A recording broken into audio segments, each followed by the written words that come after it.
What's going on, everyone? My name is UnderTheRadar and welcome back to the NPA. I'm going to preface this video by saying I'm extremely tired. I just got back from a TCG tournament that I did not do well at, so I am on tilt, and I'm about to play Chase for week 4 of the NPA. Chase is somebody that I have not played very much in the league format. However, I have watched tons and tons of his league videos, so I do know exactly how he plays. Well, not exactly, because everybody can change up their play style and what have you, but I do know a lot about him. And I know that he makes his moves very, very fast in game, and I know that he preps with a group of people, so he does have a lot of ideas. So I'm trying to prep for his team in its entirety and not leaving any stone unturned.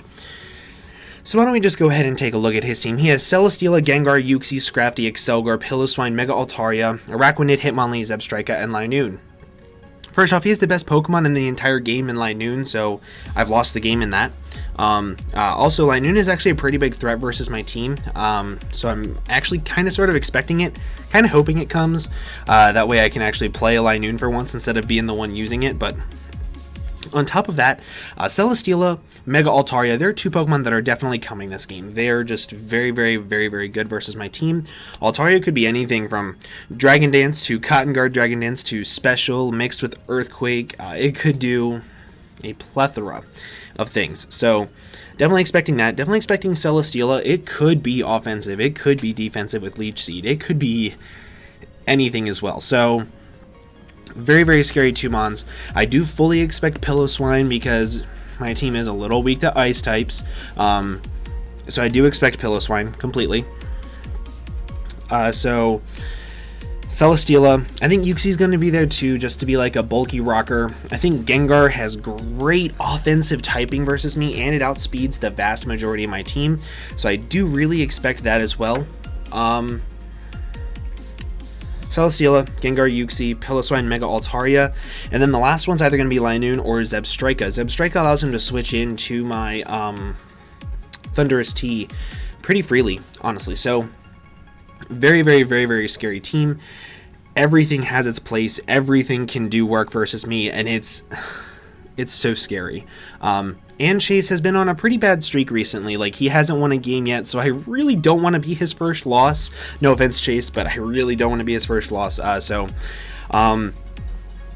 a lot of time prepping this team, a lot of time changing this team, and one thing that I realized very late in my final drafts of the team is that Landorus has a field day on his team. His switch-ins to this are like slim to none if I get it under the right circumstances. So I'm bringing, finally, Rock Polish Landorus.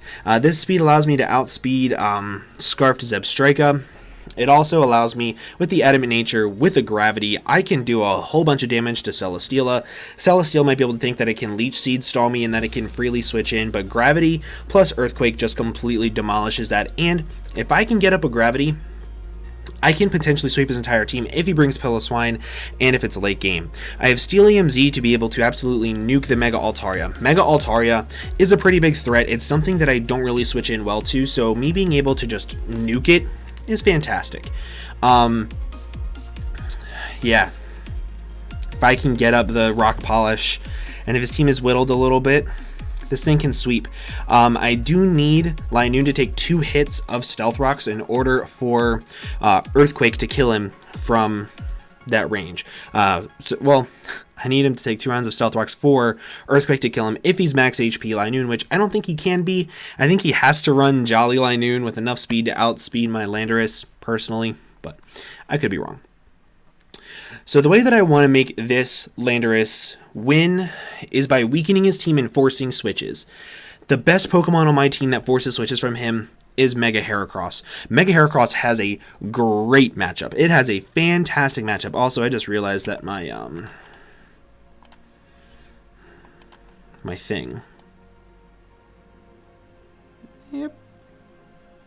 There we go. That's a little bit better. Mega Heracross is a fantastic matchup. It forces a switch every single time it comes in. This is going to be my designated lead, because if he leads off with Uxie and he's fully Fizz Def, I have a chance to Ocom from full with the Admonition and the 44 attack investment. I wish I could put a little bit more, but I need the Spadef investment.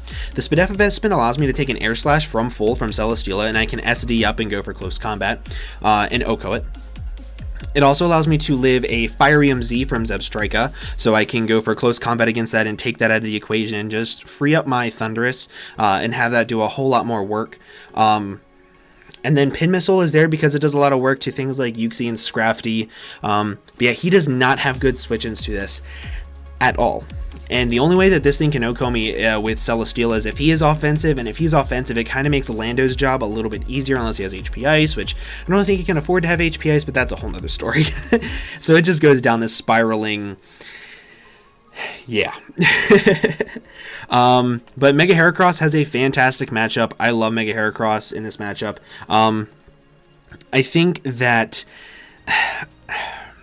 I don't think it's going to be the biggest win con, however, it is going to be pretty big. It does force in his Mega Altaria every single time, and that's a little bit scary, because I do not have the best switch-ins to Mega Altaria, so if he, like, sets up a Dragon Dance on me, I need to be able to play this thing a little bit more offensively, so I need to, like, click Rock Blast against Altaria coming in, because it has a chance to two-shot it. So, yeah, that's where that goes. I fully expect his Altaria to not have a whole lot of offensive investment in either retrospect, because he'll want to be bulky while still outspeeding my Mega Heracross, which will take a timid or jolly nature. In case he is Dragon Dance Mega Altaria, I have Choice Scarfed Thundy T. This allows me to outspeed Hitmonlee, that is also Choice Scarfed. U-turn Thunderbolt, Sludge Wave, Flash Cannon. I'm running dual super effective coverage against Mega Altaria. This is for a main reason of, if I have this in, and let's say his only switch in left to it is Piloswine. Let's say it's Last Mon, Mega Altaria, and Piloswine. I can click Flash Cannon and potentially two-shot both of them with it, along while still being able to take a Hyper Voice and a return from full health. So it gives me a nice little cushion, I'm going to call it, to be able to click Flash Cannon, hit Mega Altaria, and Piloswine, which I really, really like. Also, it's really obvious what he's going to have to switch into this. It's either going to be Piloswine or it's going to be Zebstrika. Either one of those I can U-turn on, and I have pretty good answers to both of them, honestly. Both of them being my Mega Heracross, because Mega Heracross is not able to dive from any move from Zebstrika. It also threatens out the Piloswine right away, because close combat does Oko if he has no defense investment. So yeah, I'm talking really, really fast, because we're supposed to be playing here soon, and I don't even have my team gen yet, so hopefully I can hurry through this. Next up we have Celebi. This Celebi, I forget what the speed is for. Maybe Uxie. Like 40 invested Uxie or something like that. But Stealth Rock, U-turn, Giga Drain, and Healing Wish. What Healing Wish allows me to do in the most basic thing ever is I can play a little bit more risky with my Mega Heracross. Like, I can play it a little bit more risky against the Zebstrika. I can play it a little bit more risky against the Celesteela, and then late game, if I realize that Mega Heracross has a really good chance of sweeping him with an SD, I can actually Healing Wish up my Mega Heracross and then be right back to where the problem was. Or, let's say my Thundurus is looking really, really good late game spamming Thunderbolt. Like, let's say his last 3 Mons are Celesteela, Gengar, Excelgor, and Araquanid. Let's say those are the last 4, or even Hitmonlee for that matter. Thunderbolt can clean sweep through them. That means that I can Healing Wish back up my Thundurus, go for Thunderbolt, and just deal with everything. So I do really like this Celebi set, being able to guarantee that I have something healed back up, and this is so good at getting up rocks versus his team, because I'm able to live like U-turns from Uxie, I can live Icicle Crashes from Piloswine while still Giga Draining on it, and I can really do a lot of damage.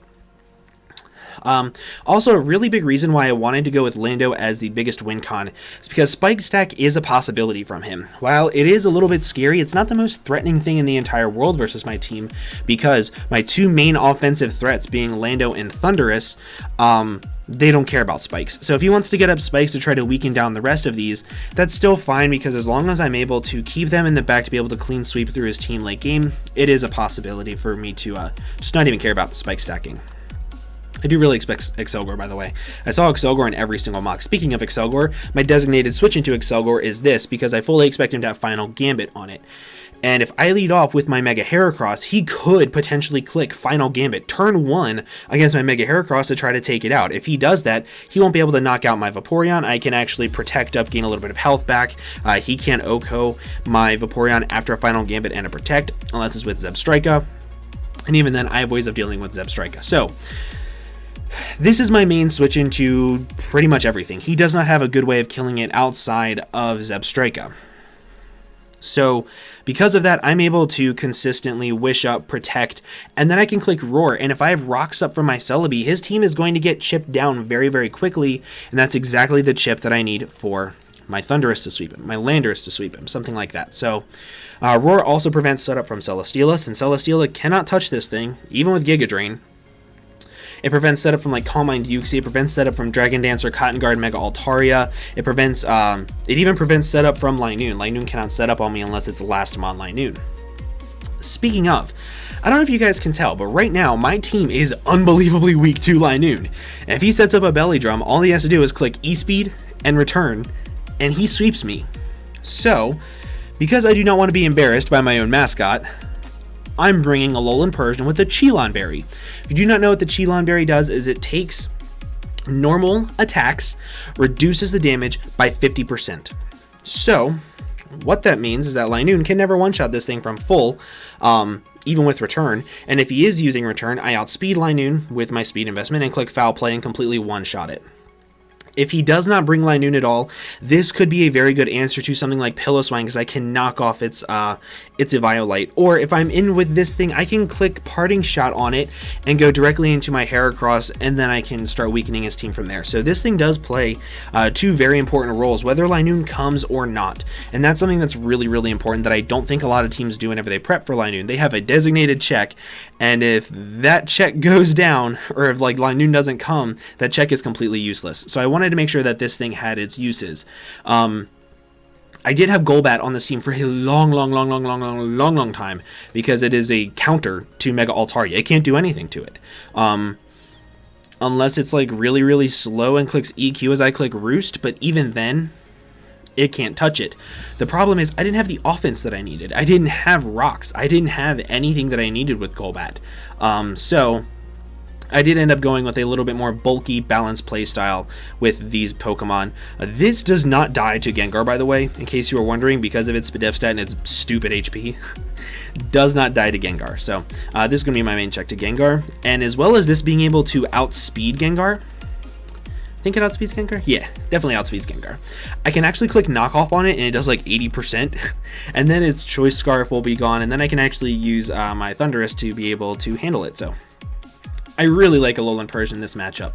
But that is going to be the team, guys. I hope you all did enjoy. If you did, make sure to leave a like down below for me. Also, go check out Chase's channel. If you are not subscribed to him for whatever reason, I don't know why you wouldn't be subscribed to him, but you're subscribed to me, go subscribe to him. Fantastic content creator. I've known the man for a very long time, and he is a very kind and generous person, and I truly love knowing him. So, yeah, that is where I'm going to end that. I hope you all did enjoy, and I will see you all in the next video.